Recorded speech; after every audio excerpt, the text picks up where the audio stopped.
Au Québec, il faut un minimum de 2 chasseurs pour abattre un orignal, puis un chasseur a le droit d'abattre seulement un orignal par année. Les agents de la faune sont là pour maintenir l'ordre, garder le contrôle, s'assurer qu'il n'y ait pas d'abus, s'assurer que la biodiversité soit bien tenue. Ils sont là pour contrôler la population d'orignaux, finalement, et s'assurer que les lois soient respectées. Bonjour, mon nom est Louis Lavoie. Je suis un sergent à la protection de la faune retraité. Je me compte chanceux d'avoir eu la chance de faire ce métier-là, parce que c'est un métier que j'ai eu la passion toute ma vie.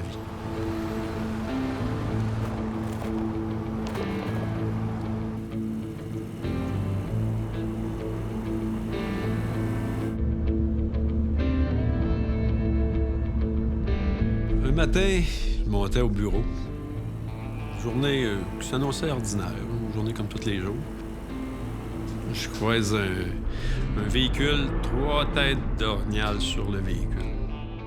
Un chasseur, c'est sa fierté, les têtes de... Mais un chasseur qui en promène 3, là, moi, ça m'allume assez vite pour me dire que ce gars-là, là, ben, il y a des grosses chances que c'est lui qui les a tués tous les 3. J'ai reviré, puis j'ai pris le numéro de plaque.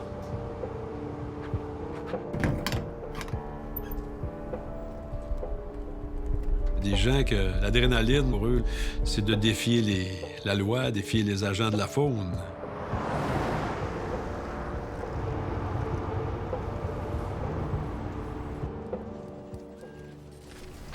Allô? Fait que moi, j'arrive au bureau, je fais des recherches, je sors le numéro de plaque, j'arrive sur ce véhicule-là. Il y avait 3 orignaux qui avaient été enregistrés. Lui, il avait tué une grosse femelle, puis ses accompagnateurs avaient tué 2 veaux. Au même endroit, même heure, même journée. Après avoir tout analysé ces données-là, j'ai été rencontrer Aristide. Bonjour, mon nom est Aristide Harvey. Je suis un retraité de la protection de la faune du Québec. Aristide, Ouais. j'ai ça pour toi. Ah ouais, ce que t'as là? 3 têtes d'orignal sur le toit d'un truck. C'est le même truc. Sur le même truck. Ah ouais? Puis t'en as la plaque, puis c'est le résultat que ça me donne. Je sais pas si ça te dit quelque chose, à ce gars-là. Non, il y a un dossier long comme le bras. Et voilà. Fait que je pense que ça vaudrait la peine d'aller enquêter ça. Ouais, bon, on va aller voir ça. J'ai trouvé qu'on avait ce qu'il fallait pour ouvrir un dossier là-dessus et partir une enquête pour voir aller au fond des choses de cette histoire-là. Comment tout ça s'est passé.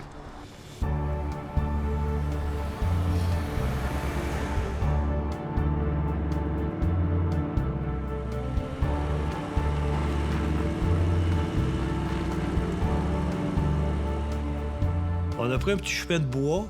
Puis on arrive dans le secteur en question. Mais tu sais, avant d'arriver sur place, on essaie de voir s'il y a d'autres chasseurs autour, si l'environnement, comment c'est installé, ça y va-tu en véhicule, ça y va-tu en VTT. Il y avait un couple dans un petit chalet dans les environs.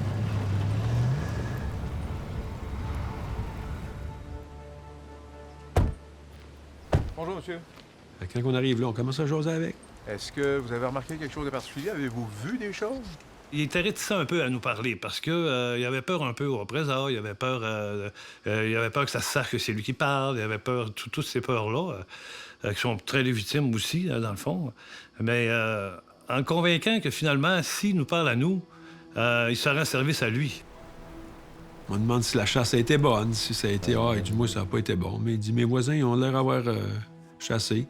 Puis là, je lui demande le nom de ses voisins. Bien, c'est Jacques, Paul, puis un autre, là.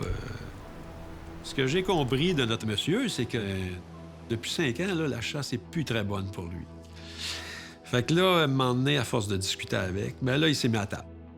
Il dit, là, il a encore tué 3 orignaux cette année.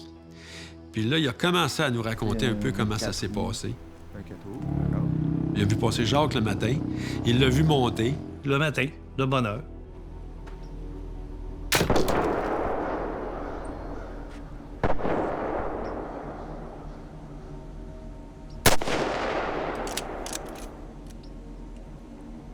Il a entendu tirer 4 coups à répétition.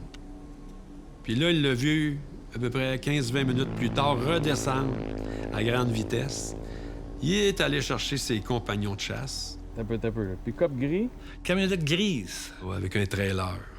Mais il dit là, le temps que ça s'est passé, j'ai jamais entendu de coup de feu, là. 1h30, 2 heures après, je les revois redescendre. Il voyait les pattes, il voyait les 3 têtes sur le show. Fait que c'est à partir de ce moment-là qu'il nous a dit, il dit, c'est assez, là. Ça fait quelques fois là, que je vois passer des affaires comme ça. Combien? Là, le monsieur nous fait une belle déclaration. Il signe, puis il dit, regardez, s'il faut que j'aille en cours, je vais y aller. Parce qu'il dit, il faut que ça finisse, ça. J'étais bien avant qu'ils viennent ici, eux autres. On va vous demander de signer ça. Le témoin, la retière, nous dit dans quelle direction venaient les coups de feu. Il nous a dit à peu près où était son secteur, les miradors de chasse des chasseurs, celui avec Tremblay, entre autres. Et puis, on s'est rendu sur place.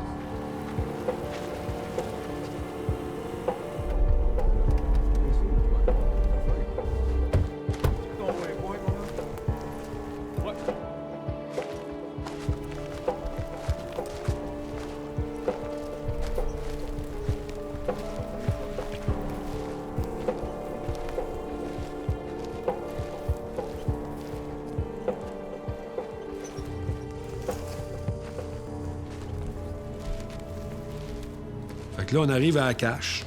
Hey, c'est pas gros, ça? À terre, on ne voit rien, là. C'est comme un bûcher d'une dizaine d'années. Puis il y a un petit lac en face. Hey, ces petits caches-là, il peut pas être deux là-dedans. Là. Check s'il n'y a pas les deux à terre, mais allez voir en haut. C'est bon. Fait que c'est impossible. Il n'y avait pas 2 personnes dans cette cache-là. Là. C'est tout petit, ça a 4 par 5 ou 4 par 4. Là. Il y a une chaise là-dessus, puis des chasseurs, ça chasse pas 2 dans la même cache. Surtout pas 3. Et ça en prendrait 3 là, pour avoir 3 oignons légaux à cette place-là. Pas grand-chose ici, à date. Moi, du haut de la cache, je mentionne à Louis. Ah, je vois un bloc de sel. Il doit y avoir une trail à quelque part. Sur mon bord, il n'y a pas l'air d'en avoir. Ouais, il doit y avoir une trail qui fait le tour, là. Hey, je vais partir sur ce bord-là. Pars sur l'autre côté. On prend chacun notre bord. Moi, je prends le côté gauche. Sergent Harvey prend le côté droite. On arrive vis-à-vis le bloc de sel.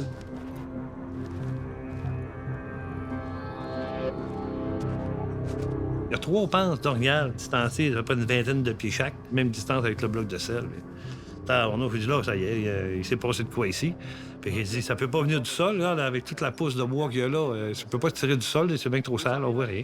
C'est pas dur à enquêter, une affaire de même. On voit que ça a été tiré par la cache. Avec ton bout, on voit la...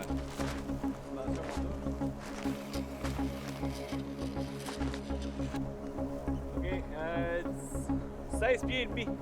On a pris des photographies des panses, des lieux. On a mesuré la distance entre les panses, la distance avec le bloc de sel, la distance approximative du mirador de chasse. On a pris des notes. On a fait un croquis de la scène. Fait que là, on prend le détecteur de métal. On commence à vérifier là, dans les abats, si on ne trouvera pas des blonds. Il y a une panse qu'on ne trouve rien. Là, on arrive sur la grosse panse, on pense que c'est la femelle. Elle, on trouve un plomb. On l'a gardé précieusement dans un sac d'expertise balistique et je l'ai scellé moi-même. Puis à l'autre panse, on retrouve un autre plomb. Hey, on regarde les plombs, là, il y a un peu mal le même size de plomb, tu sais. Alors, on a également fait la même chose. On l'a mis dans des sacs d'expertise et on l'a scellé le sac. Et puis, on est reparti avec notre petit bagage puis on est retourné au bureau. Rendu là, on a tout analysé la situation, tout ça. On a dit, regarde, on va envoyer ces plombs-là au centre de balistique pour faire expertiser à savoir est-ce que c'est la même arme qui aurait tiré les 2 plombs.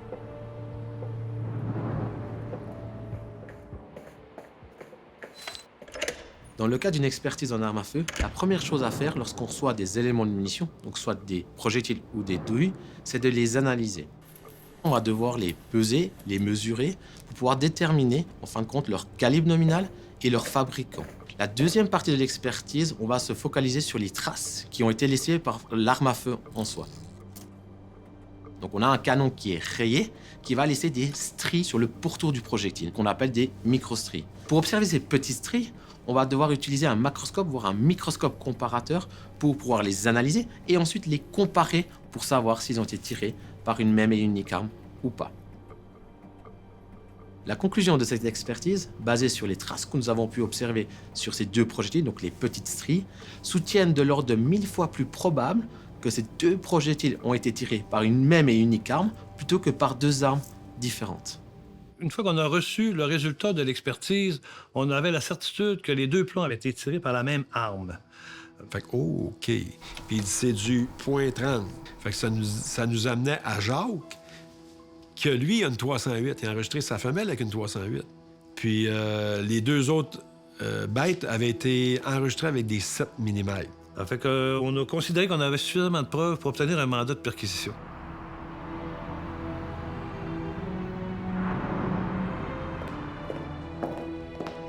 Maintenant que l'agent de la faune a entre les mains la déclaration de témoin ainsi qu'une expertise balistique, il sera en mesure de s'adresser à un juge pour obtenir un mandat de perquisition.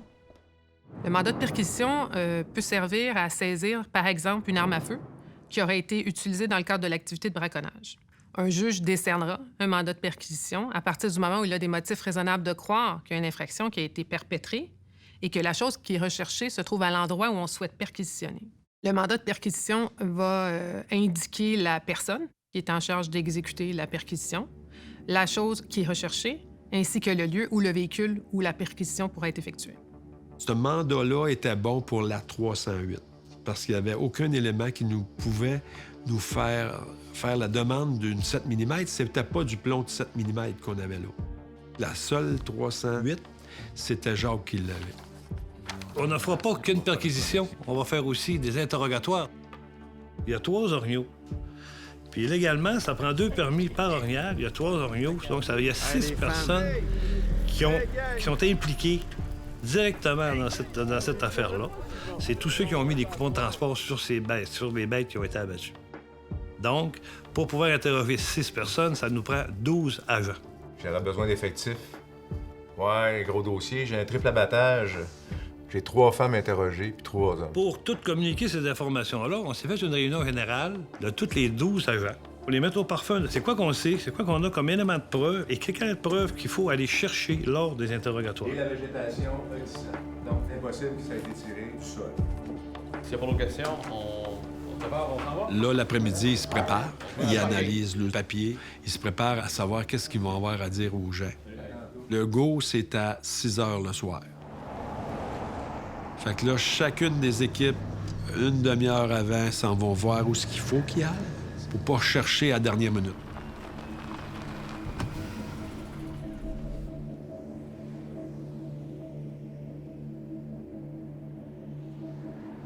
À 6 h, tout le monde est à leur place. Oui, c'est beau.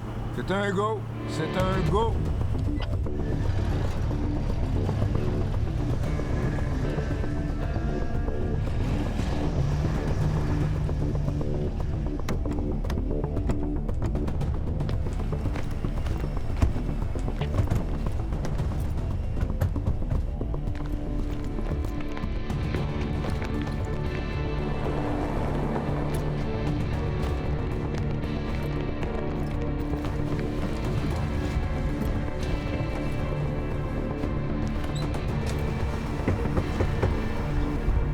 Quand on fait une opération du genre-là,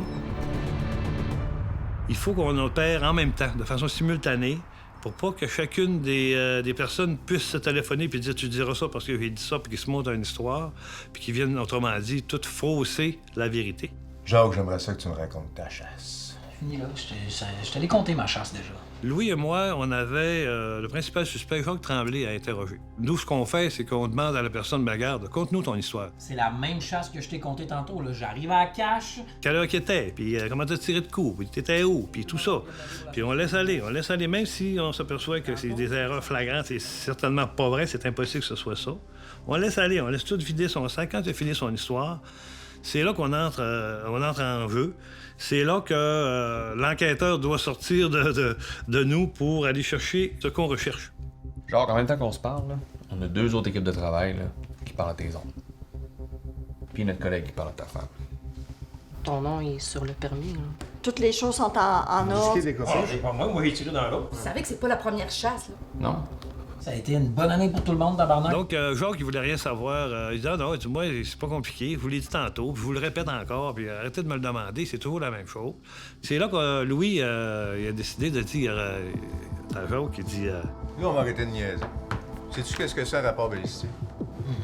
Rapport balistique, là, ça vient démontrer que les plombs retrouvés proviennent de la même arme. J'aimerais ça que tu regardes ça ici. Je vois qu'il commence à réfléchir. Là, il dit, l'expertise a dit que c'est la même carabine qui a tiré au moins 2 des 3 orignaux qu'il y a là. Peux-tu m'expliquer ça, de comment ça se fait qu'il y a 2 plombs de ta carabine dans chacune des pans? Fait que là, Jacques était pas mal embêté. Ah, il dit, moi, je comprends pas. C'est des menteries, ça. Il me croyait pas. Il dit, regarde. Il dit, le rapport, il est là. Je te dis qu'on a trouvé 2 plombs dans les panses des orignaux, puis ils proviennent de la même arme. J'y avais dit, l'autre, pour faire ça. Ben, Jacques, pourquoi t'as fait ça, là? On a tout ce qu'il faut, là. Non, mais à quoi t'as pensé, toi? Ça prend tous les permis pour ça, là? Là, il disait, c'est pas grave, on a les permis des femmes, les nôtres, on a tout ce qu'il faut. On est bien, là.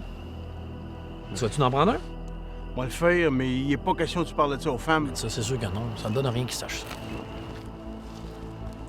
Là, on les a mis parce que là, les bêtes étaient à terre. On n'a pas le choix, là. Fait que c'est Jacques qui a tiré 3 orignaux. Non, c'est Jacques qui en a battu 3. Là, pas le choix, t'es un plomb, là. Quand il y en a un qui a avoué les faits, on texte aux autres équipes. J'ai reçu un texto des agents qui interrogeaient Paul. Puis sur le texto, c'est indiqué que Paul venait d'avouer que c'était Jacques qu'ils avaient tués toutes les 3. C'est là que je dis à Jacques, regarde, Paul, là, vient de dire que c'est toi qui les as tués tous les 3.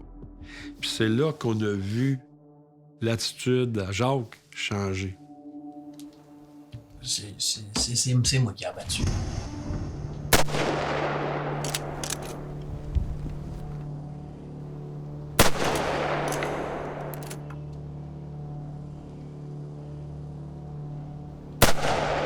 Si dans des conditions de même, là, t'as tué un surplus, t'as une possession illégale, fausse déclaration, t'as fait faire des fausses déclarations lors de l'enregistrement, tes compagnons de chasse, ils ont les mêmes infractions.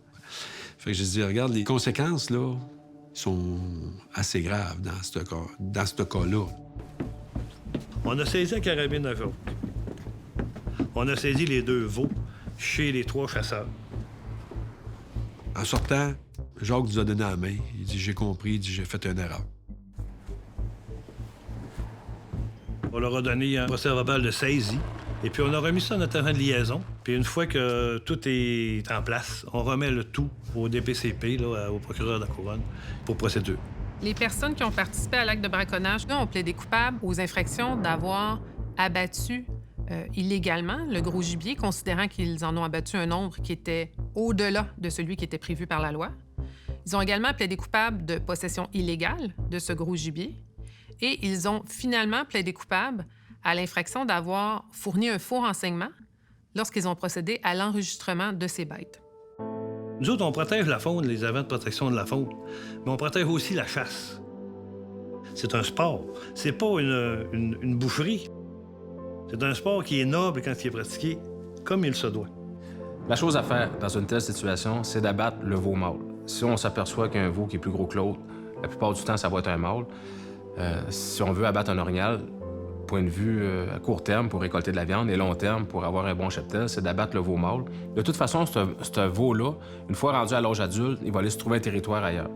Il restera pas sur le même territoire pour pas accoupler sa sœur ou jumelle ou les sœurs plus jeunes à venir pour pas qu'il y ait de problèmes de consanguinité. Fait au bout de la ligne, au bout de 4-5 ans, selon les projections des biologistes, on va avoir 5 fois plus d'orignaux si on a abattu le veau mâle versus si on a abattu la femelle.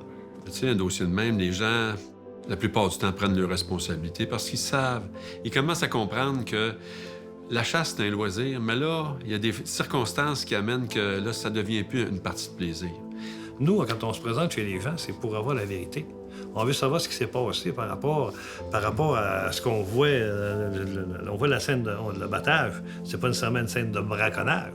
Sauf que s'il y a une explication, il faut la trouver. Puis si c'est correct, c'est correct. Si c'est pas correct, bien, il y a infraction.